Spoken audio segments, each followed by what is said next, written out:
السلام علیکم ورحمۃ اللہ وبرکاتہ۔ اللہ سے دعا کرتے ہیں کہ آپ لوگ خیریت سے ہوں گے۔ تو یہ ویڈیو بنانے کا مقصد یہ ہے کہ حنفیوں کا وضو کا طریقہ بھی غلط ہے اور زیادہ کھانا گناہ، اور شیطان آپ کو جمعہ کی نماز پڑھاتے ہیں۔ تو یہ جو ہے ویڈیو میں آپ کو کافی ساری معلومات آپ کو ملے گی، اور آپ کو اس ویڈیو میں ایسی باتیں چھوٹی چھوٹی بڑی بڑی معلوم ہوں گی، جو آپ کو اگر معلوم ہے تو اچھی بات ہے، اور اگر معلوم نہیں ہے تو آپ کے لیے بہتر ہے کہ آپ وہ چیز جو ہے سنیں، اور اس پر جو ہے بخاری شریف اور صحیح مسلم کے حوالے سے جو بھی باتیں علی مرزا نے رکھی ہے وہ آپ سنیں اور دیکھیں۔ اور اللہ تعالیٰ نے جو قرآن اور حدیث کا معاملہ رکھا ہے وہ ہمیں اس پر عمل کرنا چاہیے، اور جو بھی قرآن حدیث کے حوالے سے باتیں بتائی جائیں ہمیں اس طریقے پر عمل کرنا چاہیے، اور اللہ ہم سب کو ہدایت دے کہ ہم صحیح راستے پر چلیں۔ آمین ثم آمین۔ فرض نماز میں امام کے پیچھے 2 سجدوں کے درمیان دعا، رکوع کے بعد کی دعا پڑھ سکتے ہیں؟ جی پڑھ سکتے ہیں، نہیں پڑھنی ہے۔ ہاں پڑھ سکتے کیا ہے؟ 2 سجدوں کے درمیان رب اغفر لی رب اغفر لی 2 دفعہ پڑھنا ہے۔ ایک اور دعا بھی آئی ہے، یہ تو ابو داؤد میں آئی ہے، مسلم شریف میں اللہم اغفر لی وارحمنی واہدنی وعافنی وارزقنی۔ اور رکوع کے بعد جو ہے ربنا لک الحمد بھی ثابت ہے بخاری مسلم میں، ربنا ولک الحمد بھی آیا بخاری مسلم میں، اللہم ربنا ولک الحمد بھی آیا بخاری مسلم میں، اور اللہم ربنا ولک الحمد حمدا کثیرا طیبا مبارکا فی، یہ بھی آیا بخاری مسلم میں۔ اور ابو داؤد ترمذی میں اس کے آگے بھی ہے، اللہم لا مانع لما اعطیت ولا معطی لما منعت ولا ينفع ذا الجد منک الجد ملء السماوات والارض وما بینہما۔ یہ بڑی بڑی لمبی دعائیں ہیں، لیکن ربنا لک الحمد بھی کافی ہے، کوئی مسئلہ نہیں۔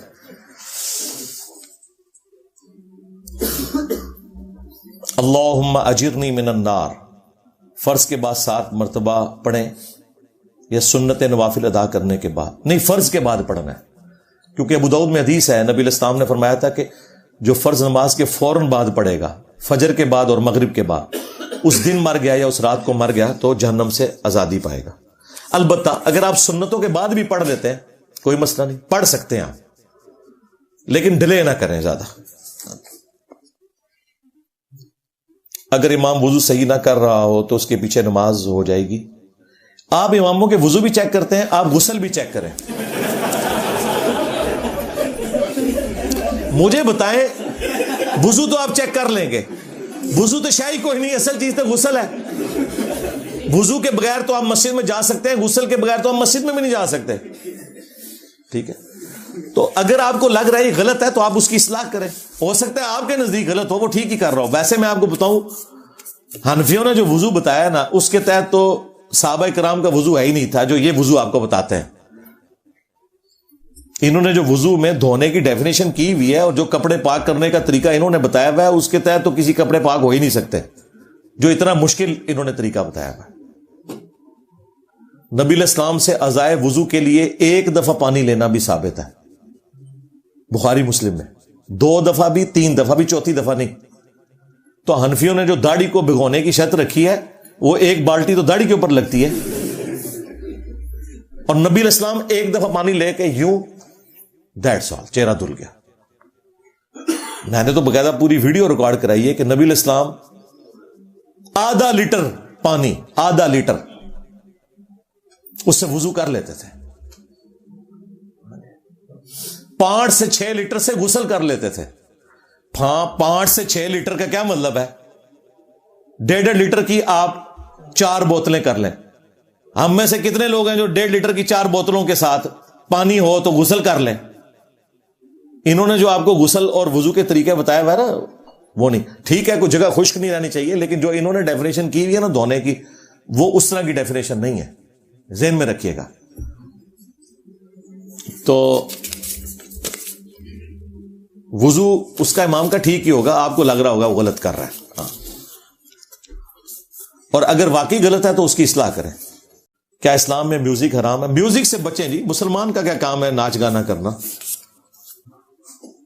باقی جو میوزک جتنا الاؤ ہے خوشی کے موقع پر وہ الگ سے ویڈیو ریکارڈ ہے.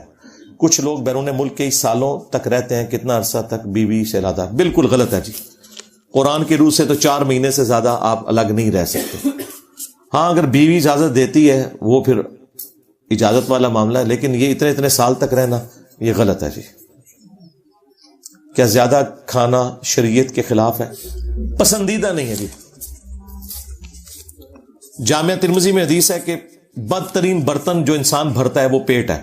اس کے لیے کافی ہے کہ ایک حصہ کھانے کے لیے, ایک پانی کے لیے اور ایک ہوا کے لیے. ٹھیک ہے, 3 حصے نہیں ہونے چاہیے. اور قرآن میں تو اللہ تعالیٰ نے بڑے سخت الفاظ استعمال کیے ہیں کافروں کے لیے کہ وہ ایسے کھاتے ہیں جیسے جانور کھاتے ہیں. اور منافقین کے لیے ہے کہ تم ان کے جسموں کو دیکھو تمہیں تعجب میں ڈال دیں, یعنی اتنے کھاتے ہیں, موٹے تازے ہیں. آج آپ دیکھ لیں علماء کو ماشاءاللہ کتنی صحتیں ہیں ان کی. وہ بڑے بڑے صوفوں میں بڑی مشکل سے پورے آتے ہیں, پیک کر کے بٹھائے ہوئے ہوتے ہیں. پیٹ دیکھیں کہاں سے کہاں تک گئے ہوتے ہیں. اور یہ اس لیے کہ کھاتے پیتے بہت ہیں. یہ ویسے کہتے ہیں نہیں جی وہ خاندانی موٹاپا ہے. نہیں, آپ ان کی روٹی کھاتے ہوئے کبھی ان کو دیکھیں, یہ پلیٹ ایسے کر کے بھری ہوتی ہے انہوں نے. تو گناہ نہیں ہے زیادہ کھانا, یہ ذہن میں رکھیے گا. پسندیدہ نہیں ہے, گناہ نہیں ہے. اگر حلال کا تو کھا سکتے ہیں, لیکن اگر کوئی شخص بیمار ہے اور اسے پتا ہے کہ کسی چیز سے اس کی بیماری بڑھتی ہے, بلڈ پریشر کا مریض اگر نمک زیادہ استعمال کرتا ہے, میرے نزدیک تو یہ ایسے ہی ہے جیسے کوئی شخص سگریٹ پیتا ہے. آج بھی آپ سٹیٹسٹیکل انالیسس کریں, سگریٹ سے کم لوگ مرتے ہیں, نمک کے زیادہ استعمال سے زیادہ لوگ مرتے ہیں, دل کی بیماریوں کی وجہ سے, بلڈ پریشر کی وجہ سے. یہ ذہن میں رکھیے گا. شوگر کا مریض اگر ضرورت سے زیادہ چینی استعمال کرتا ہے اور اپنا علاج بھی نہیں کر رہا, تو چینی اس کے لیے پھر ہم وہی حکم لگائیں گے جو ایک سگریٹ پینے والے کے لیے لگائیں گے, وَلَا تُلْقُوا بِأَيْدِيكُمْ إِلَى التَّهْلُكَةِ, اپنے ہاتھوں سے اپنے آپ کو ہلاک مت کرو. بالکل سیدھی سی بات ہے. سر کے مسح کا طریقہ کیا ہے؟ کیا آدھے سر کا مسح کرنے سے وضو ہو جائے؟ آدھے سر کا مسح کیوں کرنا ہے جی؟ مطلب یہ اگلے آدھے سر تک جاتے ہوئے کوئی مسئلہ ہے, ہاتھ مطلب وہاں جا کے رک جاتے ہیں. یہ یوں آپ نے پورے سر کا یوں کر کے مسح کر لیں, یہ بھی درست ہے. اور یوں کر کے یہ یعنی انگلیوں کو یوں لگا کے یوں ایسے پیچھے سے واپس لے کے آنا, یہ بھی درست ہے. دونوں طریقے درست ہیں. یہ سر کا مسح ہے, سر کے بالوں کو دھونا نہیں ہے, اور سر کے بالوں کا مسح نہیں ہے, سر کا مسح ہے. اگر کسی کے بال نہیں ہے, صرف یہاں پہ جس طرح وہ گنجے لوگ ہیں ادھر بال ہوتے ہیں, انہوں نے یہاں نہیں مسح کرنا, انہوں نے بھی سر کا ہی مسح کرنا ہے. اور بخاری مسلم میں ہے کہ اگر آپ نے وضو کر کے پگڑی پہن لی ہے نا, پھر سر کا مسح کرنا ضروری نہیں, پگڑی کے اوپر بھی مسح ہو سکتا ہے. اگر میں نے وضو کی حالت میں پگڑی پہنی ہے تو مجھے پگڑی اتارنے کی ضرورت نہیں ہے. نبی علیہ السلام نے بخاری مسلم میں ہے کہ موزے بھی نہیں اتارے اور پگڑی بھی نہیں اتاری, اس کے اوپر مسح کر لیا. اسی کے تحت عورتیں اگر وضو کر کے حجاب پہن لیں ایک دفعہ, وضو کے دوران پھر انہیں حجاب اتارنے کی ضرورت نہیں ہے, وہ حجاب کے اوپر ہی مسح کر لیں, ہو جائے گا.